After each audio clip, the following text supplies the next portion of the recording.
আমি জানতাম প্রতিটা মানুষের গল্পগুলো থাকে তার ঘরের দরজায়, মেঝের টাইলসে, সাজানো ড্রয়িং রুমে, দরজা জানালার পর্দায়, ডায়েরির পাতায়, বাঁধানো পেইন্টিংয়ে, বইয়ের শেলফে, চায়ের কাপে, ব্যালকনিতে, মানি প্ল্যান্টের লতায়, শোবার ঘরের যুগল ছবিতে।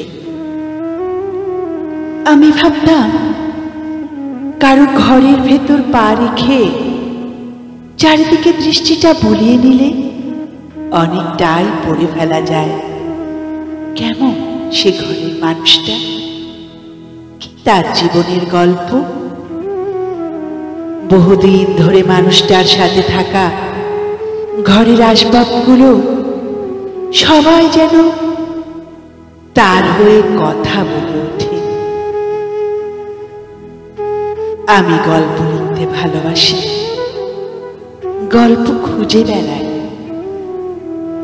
ইদানিং মনে হয় একজন মানুষের জীবনের পুরো গল্পটা আসলে পড়া যায় না।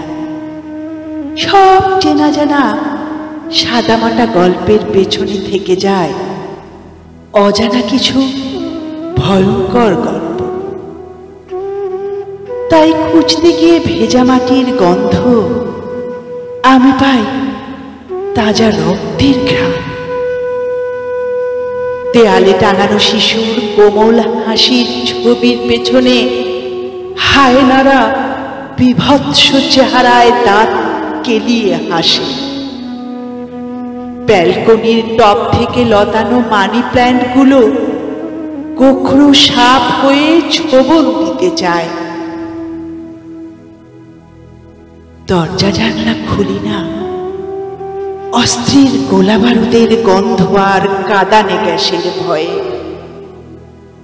সূর্য তো ওঠে রোজই, ক্যালেন্ডারের পাতা উল্টে যায়, শুধু জল ছবি জমে থাকে আমার চোখের পাতায়। মনের মতো করে কোনো গল্প আর লেখা হয় না। ঘৃণায় মুখ ফিরিয়ে থাকে আমার অস্তিত্ব। আমি এখনো যে মৃত নই, এখনো বেঁচে আছি, তা জানাতে ভয় পাই। দুঃখের চেয়ে অধিক দুঃখের কথা, আনন্দের চেয়ে অধিক আনন্দের কথা লিখলেই কেবল সেটা হয় গল্প, উপন্যাস অথবা কবিতা। গান আর কবিতার মতো গল্প উপন্যাসেও একটা ছন্দ থাকতে হয়।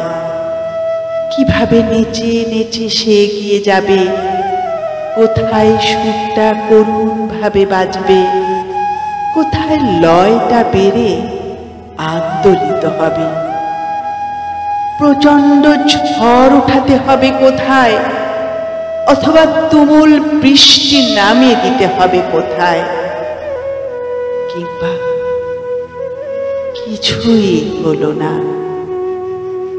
হঠাৎ করে থেমে গেল সব স্পন্দন।